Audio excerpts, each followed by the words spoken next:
everyone, and welcome back to my channel. So for this week's drawing, I am actually going to be working on a art challenge. I'm doing the Ballpoint Pen challenge, as you might be able to tell, and I'm going to be using this drawing of the characters from Ninjago in manga form.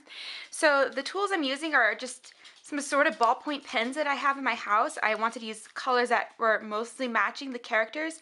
So I have this green, which is a pentel, and this blue, which I think is a Bic. Yeah, it's a Bic. And the only two that are the same are the Uniball jet streams in black and red. Alright, let's get on to the drawing. This video was actually inspired by one of my viewers. I think the username is Joyi. If I'm pronouncing that wrong, please forgive me if you're watching this. They requested that I actually do a Ninjago themed ballpoint pen challenge. So I started this off. I actually really didn't know how to start this off when it actually came to inking. So I just went through and I inked all the characters using my ballpoint pen. And except for the major facial features, I inked the gis of each of the characters in their predominant color. Also, what I knew would pose a challenge would be Zane's outfit, since Zane is in white and well, you know, Coles is in black and Jay is in blue. So that posed a bit of a problem for me, but I did eventually kind of figure it out as time went on. So while working on Lloyd, you can actually see that I've actually moved his eye down, his left eye, your right as you're looking at it. And that's because it was kind of not perfect. And that's one of the nice things about going in with pencil and then going back over with inks, is that you don't have to make your first round perfect. Your first round is just to get the sketch down, just to see where everything is.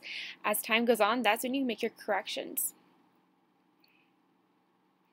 So now I'm working a little bit on Zane. I'm actually kind of character skipping here, just trying to get some of the basic design down.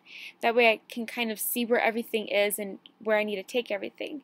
So this is also where I corrected, like I said, a lot of my lines.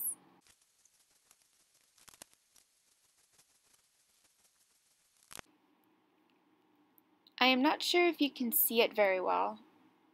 I mean, I can see it, but there was actually some pencil smudges on this from my base sketch. When I'm working with Copics, this would be a really, really big problem, but since I'm using pens, this should be okay. I'm going to try to erase it a little bit more and hide it underneath the lines. So now I'm going in and adding the details. I went with some of the darker details here on Jay first, mostly because I kind of wanted to see how things will turn out. And it also helped me figure out how dark I needed to lay down some of these lines, especially since the blue pen was so dark already. I didn't want to dilute all the details. Now I'm working a little bit on Lloyd's outfit.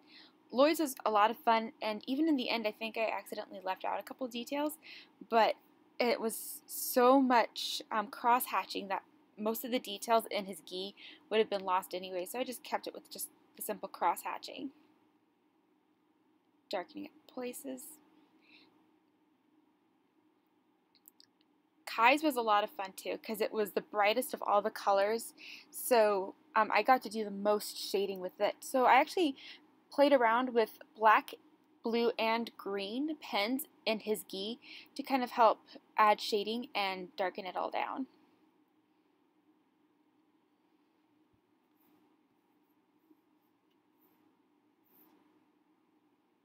Adding some color and extra textures from the flames.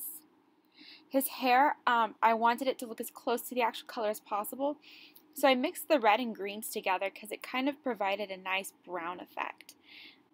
Finally, working on Cole. I really liked working on the black, but it posed its own difficulties since I had to be sure that not all the features kind of got muddled in all the black. If you have any ideas of characters for future videos, please leave it in the comments below. Don't forget to like and share with your friends, and don't forget to subscribe. Bye!